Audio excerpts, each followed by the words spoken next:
Shri Gurubhyo Namaha, Standard 9 English. Today we're going to learn prose, A Truly Beautiful Mind.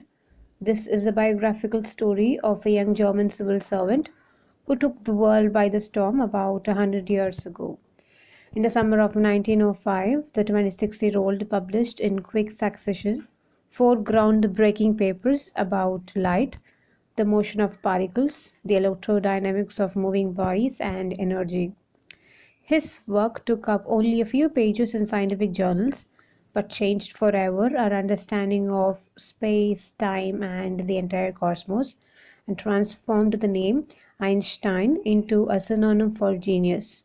After 50 years of his death, Albert Einstein's genius still reigns. So the story of Einstein tries to show him as a human being, a fairly ordinary person who had his likes and dislikes, his streaks of rebellion, and his problems. And of course, you all know this is the picture of Albert Einstein, one of the eminent scientists. Now we'll move on to the prose. Albert Einstein was born on 14 March 1879 in the German city of Ulm, without any indication that he was destined for greatness. On the contrary, his mother thought Albert was a freak. To her, his head seemed much too large. So Albert Einstein was born on 14 March 1879. He was born in a city named Ulm in Germany. When he was a child, no one could predict that one day he would become a great scientist. He was like all the other children. Albert's mother thought that Albert was a freak because he did not behave, talk, or look like normal people did. He was also different from other children of his age. He behaved abnormally. It seemed as if he had lesser intelligence in comparison to other children. Albert's mother thought that the little boy's head was a bit too big in comparison to other children's heads. At the age of 2.5, Einstein still wasn't talking. When he finally did learn to speak, he uttered everything twice. Einstein did not know what to do with the other children, and his playmates called him rather boring. So the youngster played by himself much of the time. He especially loved mechanical toys. Looking at his newborn sister Maya, he is said to have said, "Fine, but where are her wheels?" So Albert Einstein started speaking when he was 2.5 years of age. Finally, when Einstein started speaking, he used to repeat the words twice. So Einstein remained to himself all the time. He used to play with himself only. From the very beginning, since his childhood, he loved mechanical toys. Such toys in which some kind of machinery was used, such as automated cars, automated airplanes. When his sister was born and he looked at her, he could not see her feet, since it was like wrapped up in a cloth. He was wondering where the baby's wheels were. That means the feet of the baby. As Albert used to play with his toys and all the toys had a set of wheels, to him Maya seemed to be a toy too, and so he might have thought that where were her wheels? A headmaster once told his father that what Einstein chose as a profession wouldn't matter because he'll never make a success at anything. Einstein began learning to play the violin at the age of 6 because his mother wanted him to. He later became a gifted amateur violinist, maintaining this skill throughout his life. So the headmaster of Einstein's school told Einstein's father that he would never be successful in whatever profession he chose. Einstein was a very good violinist. He learned playing the violin at the age of 6 because his mother wanted him to learn to play it. All his life he was an amateur violinist. He played the violin as a hobby and not as a profession. But Albert Einstein was not a bad pupil. He went to high school in Munich, where Einstein's family had moved when he was 15 months old, and scored good marks in almost every subject. Einstein hated the school's regimentation and often clashed with his teachers. At the age of 15, Einstein felt so stifled there that he left the school for good. So Albert Einstein was a very good student. He went to school in Munich because his family had moved from Lum to Munich when he was 50 months old and scored good marks in almost every subject. The school where Einstein went had a very strict discipline which he disliked. Due to that, he often clashed with his teachers' opinions and opposed them. Einstein was so suffocated in that school, he could not follow the strict discipline and so he left the school. The previous year, Albert's parents had moved to Milan and left their son with relatives. After prolonged discussion, Einstein got his wish to continue his education in German-speaking Switzerland, in a city which was more liberal than Munich. So, when Albert Einstein left the school 1 year before that, his parents had moved to another city, Milan, which is in Italy, and Albert was left behind in Munich with his relatives. The school in Munich was very strict. Albert could not follow the discipline over there. He had a long discussion with his family, relatives, and finally his parents agreed to put him in a school in Switzerland, and the language used there for communication was German. Einstein was highly gifted in mathematics and interested in physics, and after finishing school, he decided to study at a university in Zurich. But science wasn't the only thing that appealed to the dashing young man with the walrus mustache. So Einstein was good at studies. He was highly gifted in mathematics. So he was exceptionally good in mathematics and he also had interest in physics. Once he finished school, he joined the university in Zurich, and science was not the only thing that appealed to Einstein, who was a very handsome young man. Other than science, he had interested in something else also. He also felt a special interest in a fellow student, Milana Maric, whom he found to be a clever creature. This young Serb had come to Switzerland because the university in Zurich was one of the few in Europe where women could get degrees. Einstein saw in her an ally against the Philistines and those people in his family and at the university with whom he was constantly at odds. The couple fell in love. Letters survive in which they put their affection into words, mixing science with tenderness.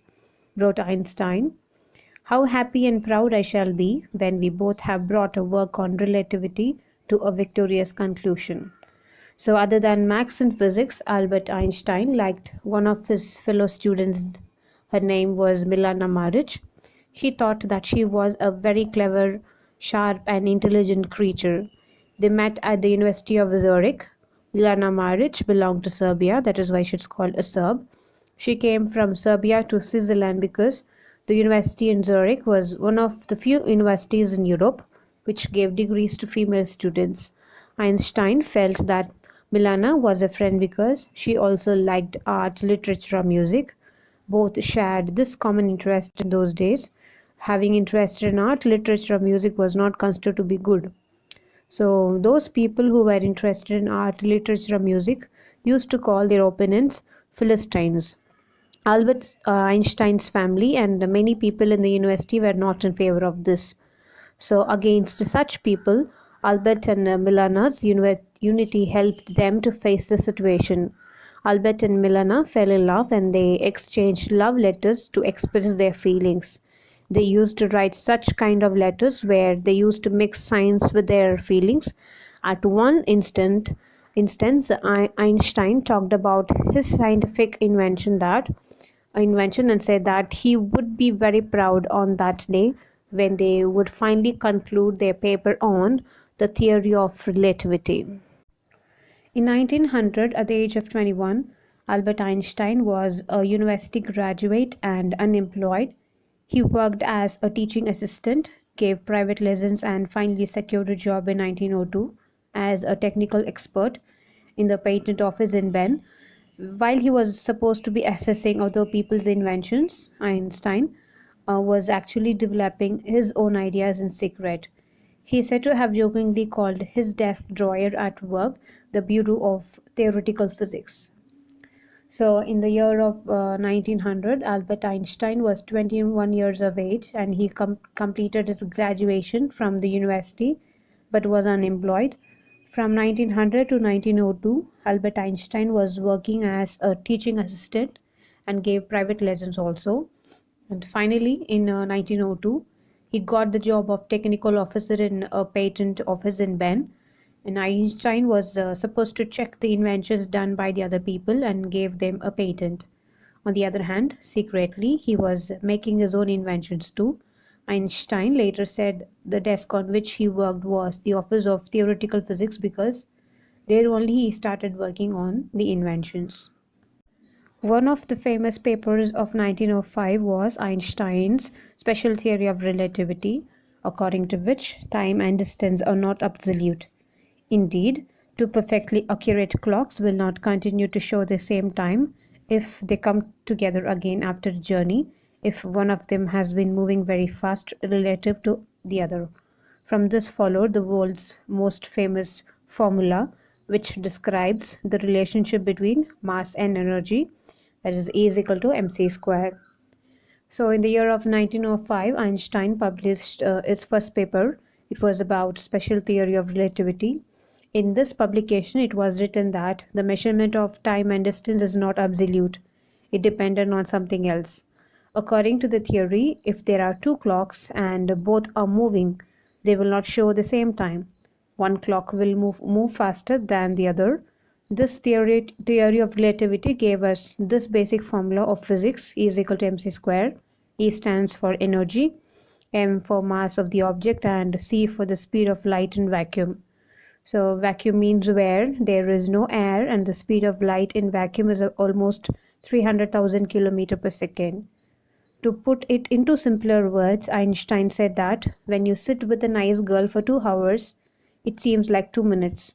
On the other hand, when you sit on a hot stove for 2 minutes, it seems like 2 hours. And that's relativity. So a person would feel the timing differently. While Einstein was solving the most difficult problems in physics, his private life was unraveling. Albert had wanted to marry Milana right after finishing his studies, but his mother was against it. She thought Milana, who was 3 years older than her son, was too old for him. She was also bothered by Milana's intelligence. "She is a book like you," his mother said. Einstein put the wedding off. So, though he was solving the complicated problems in physics for the world, his personal life started becoming problematic. He started to fail in his personal life. Albert Einstein wanted to marry Milana Marek soon after he finished his studies, but his mother, Pauline Einstein, was against this. Pauline thought that Milana, who was 3 years old elder to Albert Einstein, was very old for him. Pauline thought that Milana was very intelligent to be a wife, and she told Einstein that Milana was also like a book and was similar to him. As his mother was against this marriage, he cancelled his wedding with Milana. The pair finally married in January 1903 and had 2 sons, but a few years later the marriage faltered. Milana, meanwhile, was losing her intellectual ambition and becoming an unhappy housewife. After years of constant fighting, the couple finally divorced in 1919. Einstein married his cousin Elsa the same year. So Albert Einstein married Milana Maric in the year of 1903, and they had 2 sons, but their marriage failed as Milana was very intelligent, and being a housewife she could not fulfill her ambitions, and so she started becoming unhappy. Milana was unhappy from this marriage and she could not fulfill her career dreams. So finally, in the year of 1919, after prolonged fighting, both of them separated. Einstein married the second time. He married his cousin Elsa. Einstein's new personal chapter coincided with his rise to world fame. In 1915, he had published his general theory of relativity, which proved a new interpretation of gravity. An eclipse of the sun in 1919 brought proof that it was accurate. Einstein had correctly calculated in advance the extent to which the light from fixed stars would be deflected through the sun's gravitational field. The newspapers proclaimed his work as a scientific revolution. Einstein received the Nobel Prize for Physics in 1921. He was showered with honors, and invitations from all over the world and lauded by the press. So at the time, Einstein married Elsa, and other thing coincided. It was Einstein's rise to world fame, and he became world famous. Everyone acknowledged him as a great scientist. In the year 1915, he published one more paper which was based on general theory of relativity, which gave a new interpretation to gravity. In the year 1919, there was a solar eclipse which proved that Albert Einstein's general theory of relativity was correct. Albert Einstein had calculated in the year 1915 that in the year 1919 there would be a solar eclipse. Due to it, the apparent position of the stars would change to some extent. His calculations was accurate, so it was announced that Albert Einstein's work was a scientific revolution. So the Nobel Prize was based on the will of the famous Swedish scientist Alfred Nobel. It was established in 1895. Einstein received his Nobel Prize in the year of 1921 for physics. He was honored and was invited to various places all over the world. Even the press praised him. When the Nazis came to power in Germany in 1933, Einstein emigrated to the United States. 5 years later, the discovery of nuclear fission in Berlin had American physicists in an uproar. Many of them had fled from fascism just as Einstein had, and now they were afraid the Nazis could build and use an atomic bomb.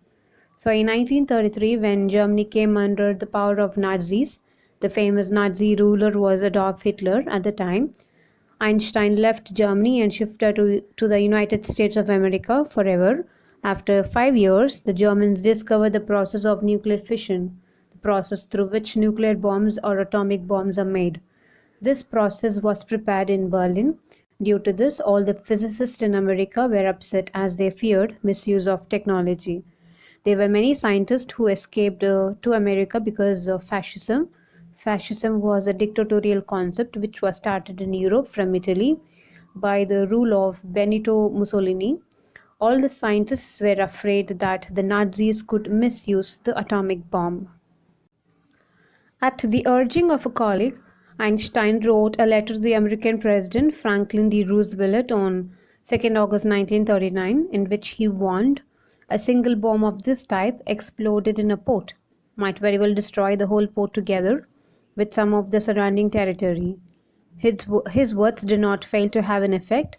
The Americans developed the atomic bomb in a secret project of their own and dropped it on the Japanese cities of Hiroshima and Nagasaki in August 1945. Sir Albert Einstein was requested by a colleague, and so he wrote a letter to the President of America, Franklin D. Roosevelt, on 2nd August 1939. He warned him that the atomic bomb, which was developed by Germany, was very powerful.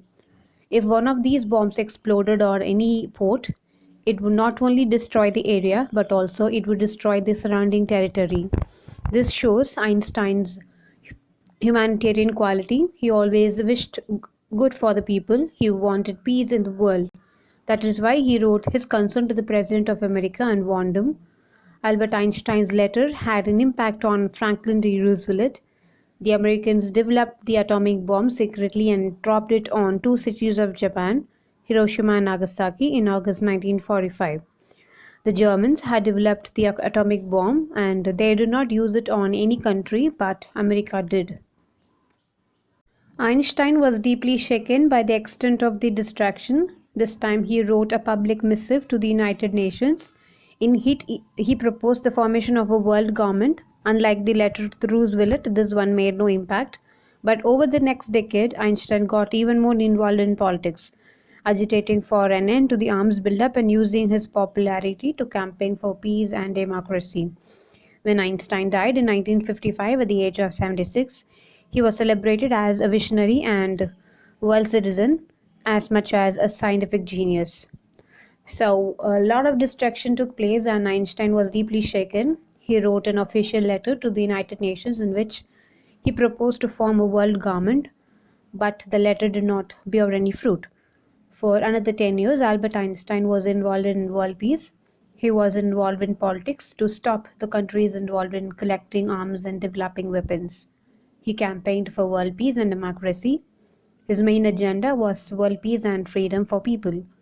Einstein could foresee the future. When he died in 1955 at the age of 76, the world celebrated him as a visionary.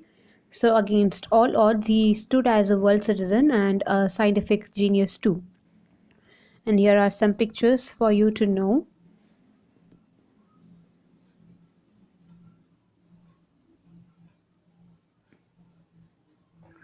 And that is the end of the prose, A Truly Beautiful Mind. Hope you understood. Please watch the video again for the better understanding. Thank you.